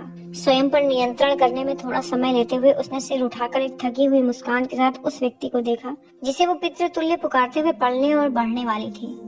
एक झटके के साथ वो वर्तमान में आ गया। जब पर्वतेश्वर ने एक पक्षी का स्वर सुना, उसने घेरे के चारों ओर दृष्टि दौड़ाई। उसकी आंखें इस पुरातन याद से भीगी हुई थी। उसने अपने दोनों हाथ जोड़कर प्रार्थना की मुद्रा में फुसफुसा कर कहा, वो आपकी सच्ची शिष्य है प्रभु श्री राम, उसकी रक्षा करें। शिव को समय का पता नहीं था जिसे वो पितृतुल्य पुकारते हुए पलने और बढ़ने वाली थी। उसने कोमलता से सहमति में सिर हिलाया था। एक झटके के साथ वो वर्तमान में आ गया। जब पर्वतेश्वर ने एक पक्षी का स्वर सुना, उसने घेरे की चारों ओर दृष्टि दौड़ाई। उसकी आंखें इस पुरातन याद से भीगी हुई थी। उसने अपने दोनों हाथ जोड़कर प्रार्थना की मुद्रा में फुसफुसा कर कहा, वो आपकी सच्ची शिष्य है प्रभु श्री राम, उसकी रक्षा करें। शिव को समय का कुछ पता नहीं था। जब बहुत से लोगों के जीवन पर संकट के बादल मंडरा रहे थे तो स्पष्ट था कि एक छोटे से कार प्रहर कंदील को सही समय के लिए तैयार करने के लिए किसी को भी नियुक्त नहीं किया गया था। खिड़की से बाहर देखने पर वो देख पा रहा था कि प्रातः काल आने का पूर्व संकेत हो चुका था। शिव के घाव जल रहे थे, उसे आराम की आवश्यकता थी, किंतु वो आसानी से आत्मसमर्पण करने वाला नहीं था। वो सती के बिस्तर के बगल में शांति से बैठा हुआ था। वो किसी प्रकार की ध्वनि नहीं देने होना चाहता था जो सती के विश्राम में कोई विघ्न डाले। सती ने उसका हाथ कसकर पकड़ा हुआ था। उसके अत्यधिक ज्वर भरे बदन से निकलती जलन के ताप के बाद भी शिव ने अपना हाथ हटाया नहीं था। उस अत्यधिक ताप के कारण उसकी हथेली पसीने से तर थी। उसने प्रेम पूर्वक सती को देखा और अत्यंत ही दबे स्वर में फुसफुसा कर कहा, या तो तुम मेरे साथ रहो या फिर मैं भी तुम्हारे साथ ही इस दुनिया को छोड़ दूंगा। ये विकल्प अब तुम्हारा है। तभी अचानक ही उसने थोड़ा सा झटका अनुभव किया। उसने नीचे देखा तो सती का हाथ थोड़ा खिसका, जिसके कारण उनके जुड़े हुए हाथों के मध्य से पसीना नीचे बह निकला। ये कहना असंभव था कि पसीना कहाँ से आया था। ये सती का है या मेरा? शिव ने तत्काल ही अपने दूसरे हाथ से सती के माथे को स्पर्श किया। वो अब और अधिक ताप से जल रहा था, किंतु उसकी कनपटी पर पसीने की छोटी छोटी मड़ियों जैसी बूंदें आनी प्रारंभ हो गई थी। शिव के मन में प्रसन्नता की एक बौछार ने उसके सिर से पांव तक एक सिरहन सिला दी। भगवान ब्रह्मदेव की कृपा से, आयुर्मती ने विस्मय के साथ धीमे स्वर में कहा, मैंने अपने जीवन में इस प्रकार की घटना कभी नहीं देखी है। वो सती के बिस्तर की बगल में खड़ी थी। अभी तक सोई हुई सती पसीने से तर होती जा रही थी। उसके कपड़े और बिस्तर गीले हो चुके थे। पर्वतेश्वर उसके बगल में खड़ा था। उसका मुख आशा की चमक लिए हुए था। अग्निबाण का ज्वर कभी नहीं छूटता है। स्तब्ध आयुर्वती ने कहना जारी रखा, ये चमत्कार है। शिव ने सिर उठाकर ऊपर देखा। उसका चेहरा प्रसन्नता से ऐसा दमक रहा था जैसे वो अपने अस्तित्व में होने के कारण से उभर चुका था। पवित्र झील सोमरस पर कृपा रखे। पर्वतेश्वर ने देखा कि सती का हाथ शिव के हाथ में जकड़ा हुआ था, किंतु उसने कुछ कहा नहीं। उस क्षण के आनंद ने अंततः उसे उसके सहज प्रतिक्रिया वाले मन को रोकने में सफलता पाई, जो उसे उस भूमि के नियमों के अनुसार अस्वीकार तथ्य पर उबलने पर विवश कर देता था। प्रभु, हमें शीघ्रता से इन्हें स्नान करवाना होगा, आयुर्वती ने मधुरता से कहा। स्वेद को आवश्यक रूप से हटाना होगा। हालांकि ये देखते हुए कि उनके घाव में पानी न जाए, मेरी परिचारिकाओं को ये काम करना होगा। शिव ने सिर उठाकर आयुर्वती को देखा और सिर हिलाया। वो कुछ भी समझा नहीं और उसे समझने की आवश्यकता भी नहीं थी। आयुर्वती एक निपुण वैद्य थी। हाँ तो प्रभु, आयुर्वती ने कहा, इसका अर्थ है कि आपको कमरे से बाहर जाना पड़ेगा। निसंदेह, शिव ने कहा। जैसे ही वो खड़ा होकर जाने को हुआ तो आयुर्वती ने कहा, प्रभु आपके हाथों को भी अच्छी तरह से धोने की आवश्यकता होगी। शिव ने नीचे सती के पसीने को देखा। उसके बाद उसने आयुर्वती को देखा और सहमति में सिर हिलाकर कहा, मैं अभी तत्काल ही ऐसा करूंगा। ये चमत्कार है सती, अग्निबाण से आज तक कोई भी बच नहीं पाया है। आयुर्वती ने दीप्तिमान मुख से कहा, मैं सच कहूंगी, मैंने तो आशा ही छोड़ दी थी। ये तो प्रभु की आस्था है जिसने आपको जीवित रखा। सती नए धोए हुए कपड़े को पहने बिस्तर पर लेटी हुई थी। उसके चेहरे पर चिर परिचित मुस्कान थी। एक नया बिस्तर लगाया गया था जिसमें धुली हुई एवं विसंक्रमित चादरें बिछी थी। सोमरस द्वारा उत्सर्जित सभी प्रकार के विषैले स्वेदों के अंश तक मिटा दिए गए थे। अरे नहीं, संकोच से भरे शिव ने कहा, मैंने कुछ नहीं किया। ये तो सती के लड़ने की क्षमता ने उसे बचा लिया है। नहीं शिव, ये आप थे, मैं नहीं। सती ने शिव के हाथ को यथावत पकड़े हुए कहा। अब उसकी पकड़ में कोई संकोच नहीं था। आपने मेरी कई बार और कई स्तर पर रक्षा की है। मैं नहीं जानती कि आपके इन ऋणों को चुकाने का प्रारंभ भी कर पाऊंगी या नहीं। ये दोबारा न कहकर कि तुम्हें कुछ चुकाना भी है। सती की मुस्कान और खिल उठी और उसने शिव की हथेली को और कसकर पकड़ लिया। पर्वतेश्वर ने उन दोनों को निराश होकर देखा। अब वो इनके इस प्रकार खुले प्रेम प्रसंग के प्रदर्शन को देखकर अप्रसन्न था। ठीक है फिर, आयुर्वती ने अपने हाथों से ताली बजाकर कहा, जैसे ही उस कथांश के समाप्त होने का संकेत दे रही हो। वैसे तो मेरी इच्छा है कि आप लोगों के मध्य बैठकर ढेर सारी बातें करूं, किंतु मुझे बहुत काम करने हैं। क्या काम? शिव ने ठिठोली करते हुए कहा, आप एक अद्भुत वैद्य हैं। आपके पास असाधारण सहायक दल है। मुझे पता है कि प्रत्येक घायल व्यक्ति को बचाया जा चुका है। अब इसके बाद आपके लिए और कुछ काम नहीं बचता। कार्य है प्रभु, आयुर्वती ने मुस्कान के साथ कहा। मुझे इसे भी आंकड़ों में भरना है कि कैसे सोमरस अग्निबाण का उपचार कर सकता है। देवगिरी पहुंचने पर मैं स्वास्थ्य परिषद में इसके बारे में प्रस्तुतिकरण दूंगी। ये एक बड़ा समाचार है। हमें सोमरस के उपचार करने वाले गुणों पर शोध करना चाहिए। बहुत सारे काम हैं जो मुझे करने हैं। शिव प्रेम पूर्वक आयुर्वती को देखकर मुस्कुराया। सती ने धीमे स्वर में कहा, धन्यवाद आयुर्वती जी। सहस्त्र लोगों की तरह मेरा जीवन आप पर उधार रहा। आपको कुछ करने की आवश्यकता नहीं है सती, मैंने मात्र अपना कर्तव्य निभाया है। उसके बाद आयुर्वती ने झुककर औपचारिक रूप से नमस्ते किया और कमरे से बाहर चली गई। ऐसा है कि मुझे पर्वतेश्वर अजनबी ढंग से बड़बड़ाया और कमरे से बाहर चला गया। पर्वतेश्वर को यह देखकर आश्चर्य हुआ कि आयुर्वती बाहर उसकी प्रतीक्षा कर रही थी। वो पहरेदारों से एक सुरक्षित दूरी पर खड़ी हुई थी। वो जो भी बात करना चाहती थी वो नहीं चाहती थी कि कोई और सुन सके। क्या बात है आयुर्वती? पर्वतेश्वर ने पूछा। मैं जानती हूँ आपको क्या चिंता सता रही है पर्वतेश्वर, आयुर्वती ने कहा। तो फिर आप कैसे सहन कर सकती हैं और देख सकती हैं? मैं नहीं मानता कि ये सही है। मैं जानता हूँ कि कुछ भी कहने के लिए ये उचित समय नहीं है, किंतु जब उपयुक्त समय होगा मैं इस विषय को अवश्य उठाऊंगा। नहीं, आपको ऐसा नहीं करना चाहिए। आप ऐसा कैसे कह सकती हैं? पर्वतेश्वर ने ऐसे पूछा जैसे उसे गहरा सदमा लगा हो। आप एक ऐसे परिवार से आती हैं जहाँ विद्रोह के समय एक भी स्वधर्म त्यागी ब्राह्मण नहीं था। प्रभु श्री राम ने बल देकर कहा था कि नियम का कड़ाई से पालन करना चाहिए। उन्होंने बार बार ये प्रदर्शन किया था कि वे भी नियमों से परे नहीं थे। शिव एक अच्छे व्यक्ति हैं, किंतु वे नियम से परे नहीं हो सकते हैं। असल में कोई भी नियमों से परे नहीं हो सकता, अन्यथा हमारा समाज ही नष्ट हो जाएगा। आपको तो सबसे पहले ये जानना चाहिए। मैं मात्र ये जानती हूँ, आयुर्वती ने दृढ़ निश्चयी होकर कहा। यदि नीलकंठ इसे उचित समझते हैं तो ये उचित है। पर्वतेश्वर ने आयुर्वती को ऐसे देखा जैसे उसे पहचानता नहीं हो। जिस स्त्री ने आज तक समस्त नियमों का अनुसरण बिना किसी अपवाद से किया था, वो ये स्त्री नहीं हो सकती थी। पर्वतेश्वर शिव का आदर करने लगा था, किंतु वो आदर संदेह रहित आस्था में नहीं परिवर्तित हो सकता था। वो इस बात पर विश्वास नहीं करता था कि शिव वो व्यक्ति था जो प्रभु श्री राम के अधूरे कार्यों को पूरा करेगा। पर्वतेश्वर की दृष्टि में मात्र प्रभु श्री राम ही उस असीम आज्ञा पालनता के अधिकारी थे और कोई नहीं। वैसे भी आयुर्वती ने कहा, मुझे जाना है, मुझे एक सिद्धांत के बारे में चिंतन करना है। वास्तव में? शिव ने पूछा।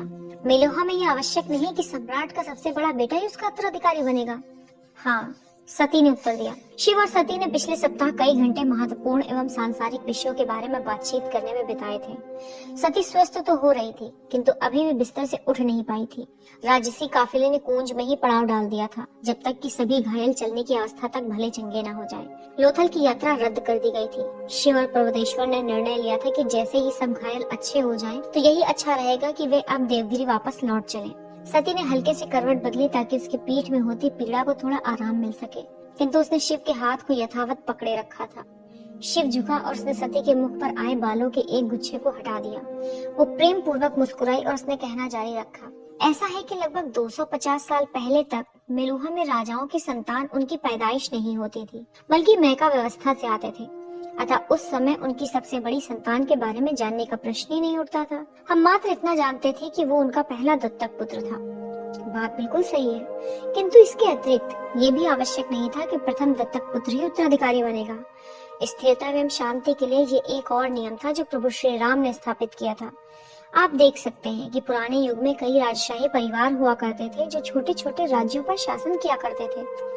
ठीक है, शिव सती की बात पर जितना ध्यान दे रहा था, उतना ही उसके गालों में पड़ रहे सम्मोहित कर देने वाले गड्ढे पर भी दे रहा था। ये राजा संभवतः हमेशा ही युद्धरत रहा करते होंगे ताकि कोई एक सम्राट बन जाए, चाहे वो कितने ही कम समय के लिए क्यों न हो। स्पष्टतः सती प्रभु श्री राम के पूर्व राजाओं की मूर्खता पर सिर हिलाते हुए मुस्कुरा कर बोली, वैसे ये लगभग हर जगह ही है। शिव ने अपने देश में होने वाले निरंतर युद्धों को याद करते हुए कहा, राजाओं के मध्य आधिपत्य के लिए किए गए युद्धों ने अनेक अनावश्यक और व्यर्थ के युद्ध करवाए, जिनमें आम नागरिकों को सबसे अधिक कष्ट उठाना पड़ा था। सती ने कहना जारी रखा, प्रभु श्री राम ने अनुभव किया कि राजाओं के अहम की तुष्टि के लिए आम नागरिकों का कष्ट झेलना अनावश्यक और मूर्खतापूर्ण था। उन्होंने एक व्यवस्था बनाई जिसमें एक राज्यसभा अर्थात शासन करने वाली परिषद बनाई गई। उसमें ब्राह्मणों एवं क्षत्रियों के कुछ विशेष पदों के लोग भी शामिल किए गए। जब भी किसी सम्राट का निधन होता था अथवा वे संन्यास ग्रहण करते थे, तो ये परिषद क्षत्रियों में से किसी एक को सम्राट चयनित करती थी, जो सेनापति या उससे उच्च पदस्थ हो। इस निर्णय का विरोध नहीं किया जा सकता था और भंग भी नहीं किया जा सकता था। मैंने पहले भी कहा था और मैं पुनः कह रहा हूँ, शिव ने बड़ी मुस्कान के साथ कहा। प्रभु श्री राम अत्यधिक प्रतिभाशाली थे। हाँ, वे अवश्य थे। जय श्री राम, सती ने उत्साह पूर्वक कहा। जय श्री राम, शिव ने दोहराया। लेकिन ये बताओ कि तुम्हारे पिता ब्रह्मनायक के बाद कैसे सम्राट बने? महाराज तो पूर्व सम्राट के सबसे बड़े पुत्र हैं। वे चयनित हुए थे, उसी प्रकार जैसे मेलुहा में अन्य सम्राट चुने जाते थे। वास्तव में देखा जाए तो मेलुहा के इतिहास में ये पहली बार हुआ था जब शासन करने वाले सम्राट के पुत्र को सम्राट चयनित किया गया था। लेकिन तुम्हारे दादाजी ने तुम्हारे पिताजी को चयनित होने में सहायता की थी? मैं इस बारे में निश्चित रूप से नहीं बता सकती। मैं जानती हूँ कि मेरे दादाजी मेरे पिता को सम्राट बनते देखना पसंद करते थे, किंतु मैं ये भी जानती हूँ कि वे एक महान व्यक्ति थे जो मेलुहा के नियमों का पालन करते थे, और उन्होंने खुले रूप में ऐसा नहीं किया होगा। एक महान ऋषि भृगु हुआ करते थे जो साम्राज्य में हर जगह सम्मानीय है। उन्होंने मेरे पिता के चयन में बहुत सहायता की थी। कोमलता से अपने हाथ सती के मुख पर फेरते हुए शिव मुस्कुराया। सती ने आंखें बंद कर ली। उसके शरीर में उस स्पर्श से आनंद प्रदायक संवेदना उभरी। उसका हाथ सती के मुख से उतरकर उसके बदन से उतरता हुआ पुनः सती के हाथ पर आकर थम गया। उसने सती के हाथों को हल्के से दबाया। दक्ष और ऋषि भृगु के संबंधों के बारे में शिव और प्रश्न पूछने ही वाला था कि तभी अचानक द्वार खुला। अत्यधिक थके माने दक्ष ने प्रवेश किया। उसके पीछे वीरिनी और कनकला थे। शिव ने तत्क्षण ही अपने हाथ को खींच लिया, इससे पहले कि दक्ष देख पाता कि वो कहाँ रखा हुआ था, किंतु दक्ष ने हाथ को खिसकते देख लिया था। पिताश्री, आश्चर्यचकित सती चिल्लाई, सती मेरी बच्ची। सती के बिस्तर पर झुकते हुए दक्ष ने गहरी सांस छोड़ी। वीरिनी दक्ष के पास में झुकी और उसने भी प्रेम पूर्वक अपनी पुत्री के मुख पर हाथ फेरा। वो रो रही थी। कनकला द्वार पर ही रह गई थी। उसने शिव को एक औपचारिक नमस्ते किया। शिव ने उसके नमस्ते का उत्तर एक दीप्तिमान मुस्कान के साथ दिया। पर्वतेश्वर एवं आयुर्वती कनकला के साथ खड़े होकर प्रतीक्षा कर रहे थे। तेराशाही परिवार को उनके निजी क्षणों में एकांत प्रदान करना चाहते थे। नंदी, वीरभद्र और कृतिका उनके पीछे खड़े थे। एक सहायक राजशाही दंपति के लिए 2 कुर्सियां ले आया। उसने उन्हें बिस्तर के बगल में लगाया और तत्क्षण ही बाहर चला गया। दक्ष, वीरिनी और कनकला 2000 सैनिकों के साथ उसी समय देवगिरी से निकल पड़े थे। जैसे ही उन्हें यह समाचार प्राप्त हुआ कि सती घायलावस्था में थी, उन्होंने सरस्वती नदी को पार कर दिन रात लगातार चलते हुए कूंज की यात्रा की थी। मैं ठीक हूँ पिताश्री। सती ने अपनी माता के हाथ को नम्रता से पकड़कर कहा। अपनी माता की ओर मुड़कर उसने कहना जारी रखा, सच में कहती हूँ माँ, मैं बहुत अच्छा महसूस कर रही हूँ। मुझे 1 सप्ताह और समय दीजिए और मैं आपके लिए नृत्य का प्रदर्शन करूंगी। शिव सती की बात सुनकर मुस्कुराया। दक्ष एवं वीरिनी की एक दुर्बल हंसी फूट पड़ी। अपने पिता की ओर देखते हुए सती ने कहा, मुझे क्षमा करें पिताश्री, मैंने आपके लिए बहुत विपत्ति खड़ी कर दी है। मैं जानती हूँ कि कई महत्वपूर्ण काम पड़े हैं और आपको यहाँ आना पड़ा। विपत्ति? दक्ष ने पूछा। मेरी बच्ची, तुम मेरा जीवन हो, तुम मेरी खुशी का स्रोत हो और इस समय तुम कल्पना भी नहीं कर सकती कि मुझे तुम पर कितना गर्व है। वीरिनी ने झुककर सती के ललाट को चूम लिया। मुझे आप सब पर गर्व है। दक्ष ने मुड़कर पर्वतेश्वर एवं आयुर्वती की ओर देखते हुए कहना जारी रखा, गर्व इस बात पर भी कि आप लोगों ने प्रभु का साथ उस कार्य में दिया जो हमें करना ही था। हमने वास्तव में एक त्रासद आक्रमण को पराजित किया है। आप इसकी कल्पना भी नहीं कर सकते कि इस घटना ने समस्त साम्राज्य में कितनी उत्तेजना भर दी है। दक्ष आराम पहुंचाने वाले ढंग से सती के हाथों पर थपकी देते हुए और शिव की ओर मुड़ गया। धन्यवाद प्रभु, हमारे लिए संघर्ष करने का बहुत बहुत धन्यवाद। हमें पता है कि हमने सही व्यक्ति पर आस्था की है। शिव कुछ बोल नहीं पाया। वो असहजता में मुस्कुराया और दक्ष की आस्था को मानते हुए सहमति में सिर हिलाया और शिष्टता पूर्वक नमस्ते किया। आयुर्वती की ओर मुड़ते हुए दक्ष ने पूछा, अब ये कैसी है? मुझे बताया गया है कि अब पूर्णतः स्वस्थ हो जाने वाली है। जी हाँ महाराज, आयुर्वती ने कहा। 1 सप्ताह के अंदर ये चलने लगेंगी और 3 सप्ताह में इस घाव की याद के नाम पर मात्र निशान रह जाएगा। आप न केवल इस युग की सबसे अच्छी वैद्य हैं, दक्ष ने गर्व के साथ कहा, बल्कि वास्तव में आप अब तक की सबसे अच्छी वैद्य हैं। नहीं नहीं महाराज, आयुर्वती ने लगभग एक छोटी चीख के साथ कहा। उसने अपने दोनों हाथों से अपने कानों को छुआ, जैसे वो इस प्रशंसा की अधिकारिणी न होने पर बुरी शक्तियों से बचने का प्रयास कर रही हो। बहुत से वैद्य मुझसे बेहतर हैं, किंतु इस प्रकरण में ये चमत्कार प्रभु नीलकंठ का था, मेरा नहीं। प्रकट रूप से असहज शिव की ओर क्षणभर देखते हुए वो दक्ष की ओर मुड़ी और कहना जारी रखा, मुझे तो लगा था कि हम इन्हें खो चुके थे। जब हमने अग्निबाण बाहर निकाला तो इन्हें अत्यधिक भयावह तीव्र ज्वर हो गया था। आप तो जानते ही हैं कि अग्निबाण के ज्वर का कोई उपचार नहीं है महाराज, किंतु प्रभु ने आस छोड़ने से इनकार कर दिया। ये इन्हीं का विचार था कि इन्हें सोमरस दिया जाए। दक्ष ने कृतज्ञता भरी मुस्कान के साथ शिव की ओर मुड़कर कहा, मुझे आपको एक और बात के लिए धन्यवाद करना है प्रभु। मेरी पुत्री मेरी आत्मा का एक अंग है, मैं उसके बिना जी नहीं सकता था। अरे नहीं नहीं, मैंने कुछ नहीं किया है, शिव ने संकोच से कहा। ये तो आयुर्वती थी जिन्होंने उसका उपचार किया, ये और कुछ नहीं। आपका बड़प्पन बोल रहा है प्रभु, दक्ष ने कहा। आप सच में नीलकंठ के लायक हैं, असल में आप महादेव के लायक हैं। हक्का बक्का हुए शिव ने दक्ष को देखा तो उसका भाव सच में गंभीर था। वो जानता था कि इसके पूर्व महादेव अर्थात देवों के देव कौन थे। वो कभी इस बात को नहीं मान पाया था कि वो भगवान रुद्र के साथ तुलना करने योग्य था। उसके कर्म उसे इसकी अर्हता नहीं देते थे। नहीं महाराज, आप मेरे लिए बहुत ऊंचा बोल रहे हैं। मैं महादेव नहीं हूँ, आप ही महादेव हैं प्रभु। कनकला और आयुर्वती ने लगभग एक साथ कहा। पर्वतेश्वर देखता रहा था, वो चुप था। चूंकि शिव स्वयं को महादेव कहलवाना पसंद नहीं कर रहा था, इसलिए इस विषय को और आगे न बढ़ाते हुए दक्ष सती की ओर मुड़कर बोला, कि मुझे समझ नहीं आ रहा है कि तुमने प्रभु के सामने बाण का वार सहने के लिए छलांग क्यों लगाई। तुम्हें तो पौराणिक गाथाओं पर विश्वास नहीं था, तुम्हें नीलकंठ में आस्था कभी नहीं थी जितनी मुझे है। तब तुमने प्रभु के लिए अपने जीवन को जोखिम में क्यों डाला? सती ने कुछ नहीं कहा। उसने असुविधा से नीचे की ओर देखा। वो असहज एवं असुगम महसूस कर रही थी। दक्ष ने मुड़कर शिव को देखा तो शिव के मुख पर भी सती के समान ही मुंह चुराने वाले भाव दिख रहे थे। वीरिनी ने अपने पति को लालसा से देखा। वो अपने पति की प्रतीक्षा कर रही थी कि वे खड़े हों और शिव से बात करें।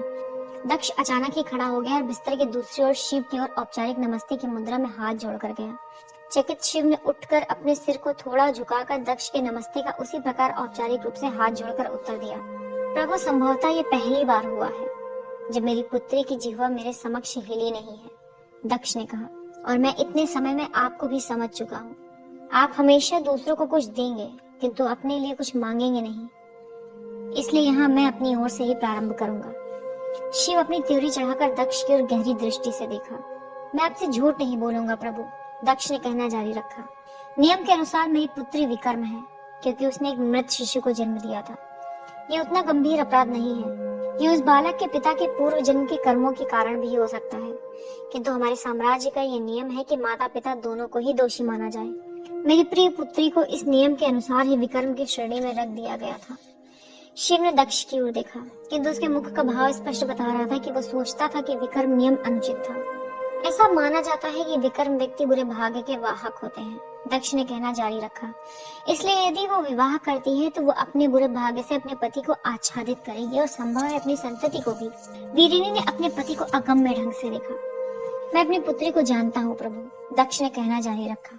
मैंने उसे कभी भी कोई भी गलती करते नहीं देखा है, यहाँ तक कि वो किसी के बारे में गलत सोच भी नहीं सकती है। वो एक बहुत अच्छी स्त्री है। मेरे विचार में जो नियम इसकी भर्त्सना करता है वो अनुचित है, किंतु मैं मात्र सम्राट हूँ, मैं नियम को बदल नहीं सकता। पर्वतेश्वर ने क्रोध में आंखें तरेर कर दक्ष को देखा। वो दुखी था कि उसने एक ऐसे सम्राट के साथ काम किया जो विधि को इतनी निकृष्टता से देखता था। ये मेरे हृदय को कुचल कर रख देता है कि मैं अपनी पुत्री को एक खुशी का जीवन नहीं दे सकता जिसकी वो पात्र है, दक्ष ने सुबकते हुए कहा। उसके जैसी भली आत्मा वाली के साथ होने वाले प्रतिदिन के अपमान से मैं उसकी रक्षा नहीं कर सकता। मैं क्या कर सकता हूँ? मात्र आपसे सहायता की उम्मीद रख सकता हूँ। सती ने अपने पिता को प्रेम भरी आंखों से देखा। आप नीलकंठ हैं, दक्ष ने कहना जारी रखा। असल में आप उससे अधिक ही हैं। मैं सचमुच विश्वास करता हूँ कि आप महादेव हैं। ये बात अलग है कि आप ये कहलाना पसंद नहीं करते हैं। आप नियमों से परे हैं। आप नियम में परिवर्तन कर सकते हैं। यदि आप चाहें तो आप उसका अधिरोहण कर सकते हैं। व्याकुल पर्वतेश्वर ने दक्ष को क्रुद्ध दृष्टि से देखा। कैसे एक सम्राट नियमों के प्रति इतना उपेक्षापूर्ण हो सकता था? उसके बाद उसकी आंखें शिव पर जा टिकी। उसका हृदय और गहराई में डूब गया। शिव दक्ष को स्पष्ट हर्ष के साथ देख रहा था। उसने सोचा था कि उसे सती के लिए सम्राट को मनाना पड़ेगा, किंतु यहाँ तो मामला ही उल्टा था। बस कुछ ही क्षण में सम्राट सती का हाथ उसके हाथ में देने को तैयार होने वाले थे। समस्त भावनाएं शिव के बदन में एक लहर की भांति दौड़ पड़ी। उसके मुख पर भाव विभोर कर देने वाली प्रसन्नता झलक रही थी। उसने बोलने का प्रयास किया, किंतु उसका गला भरा हुआ था। वो नीचे झुका। उसने सती का हाथ बहुत ही कोमलता से अपने हाथ में उठा लिया। उसे अपने होठों तक लाकर उसे अत्यंत ही प्रेम पूर्वक चूम लिया। उसने दक्ष को देखा और अत्यंत ही धीमे स्वर में कहा, मैं इसे आपसे दूर नहीं होने दूंगा, कभी भी नहीं। पूरी तरह से भौचक्की हुई सती ने शिव को गहराई से देखा। पिछले सप्ताह उसने प्रेम करने का दुस्साहस किया था, लेकिन उसने कभी भी आशा रखने का दुस्साहस नहीं किया था। और आज उसका कभी न पूरा होने वाला सपना पूरा होने वाला था। वो उसकी पत्नी बनने वाली थी। अत्यधिक प्रसन्न दक्ष ने शिव को कसकर आलिंगनबद्ध कर लिया और धीमे स्वर में बोला, प्रभु। वीरिनी अनियंत्रित ढंग से सुबक रही थी। सती के साथ उसके समस्त जीवन में किए गए अन्याय को सही कर दिया गया था। उसने दक्ष की ओर देखा, जैसे वो उसे क्षमा कर देने के लिए इच्छुक थी। आयुर्वती और कनकला ने कमरे में प्रवेश किया और सम्राट, महारानी, शिव और सती को बधाई दी। नंदी, कृतिका और वीरभद्र ने सुना तो वे खुशी से उछल पड़े थे। पर्वतेश्वर अपनी जगह पर जड़वत खड़ा था। वो प्रभु श्री राम के तरीकों के इस अनादर से क्षुब्ध था। अंततः शिव ने स्वयं पर नियंत्रण पा लिया। अच्छी तरह से सती का हाथ थामकर उसने दक्ष की ओर देखा और कहा, लेकिन महाराज, मेरी एक शर्त है। जी हाँ प्रभु। विकर्म नियम, इसमें परिवर्तन की आवश्यकता नहीं है प्रभु, दक्ष ने कहा। यदि आप मेरी पुत्री से विवाह का निर्णय लेते हैं तो नियम आपको रोक नहीं सकता है। फिर भी, शिव ने कहा, इस विधि को बदलने की आवश्यकता है। निस्संदेह इसकी आवश्यकता है प्रभु, दीप्तिमान दक्ष ने कहा। कनकला की ओर मुड़कर उसने कहना जारी रखा, ये बताते हुए कि अब से कोई राजशाही स्त्री जो मृत शिशु को जन्म देती है वो विकर्म की श्रेणी में नहीं रखी जाएगी। ये घोषणा तैयार कीजिए जो नीलकंठ द्वारा हस्ताक्षरित होगी। नहीं महाराज, शिव ने टोक कर कहा, मेरा ये मतलब नहीं था। मैं चाहता हूँ कि समस्त विकर्म विधि को ही समाप्त कर दिया जाना चाहिए। अब से कोई भी विकर्म नहीं होगा। बुरा भाग्य किसी पर भी आघात कर सकता है। इसके लिए उसके पूर्व जन्म को दोषी ठहराना मूर्खता है। पर्वतेश्वर ने शिव को आश्चर्य से देखा। यद्यपि वो प्रभु श्री राम की विधियों में एक अल्प विराम का परिवर्तन भी पसंद नहीं करता था, फिर भी प्रभु श्री राम के मौलिक सिद्धांत का शिव द्वारा पालन करने को उसने प्रशंसनीय माना। विधि सब पर लागू होनी चाहिए, समान रूप से एवं उचित रूप से, बिना अपवाद के। हालांकि दक्ष ने शिव को सदमे से घूरा, ये असंभावित था। अन्य मेलुहा वासियों की भांति वो भी विकर्म को लेकर अंधविश्वासी था। उसकी अप्रसन्नता विकर्म विधि को लेकर नहीं थी, बल्कि मात्र इसलिए थी कि उसकी पुत्री को श्रेणी में रखा गया था। किंतु वो शीघ्र ही संभल गया और बोला, निसंदेह प्रभु, घोषणा में कहा जाएगा कि समस्त विकर्म विधि को समाप्त किया जाता है। एक बार जब आप उस पर हस्ताक्षर कर देंगे तो वो विधि बन जाएगा। मेरी पुत्री की खुशी के दिन फिर से आने वाले हैं, दक्ष ने अत्यंत प्रफुल्लित होते हुए कहा और कनखला की ओर मुड़कर बोला, जब हम देवगिरी पहुंचे तो मैं वहां एक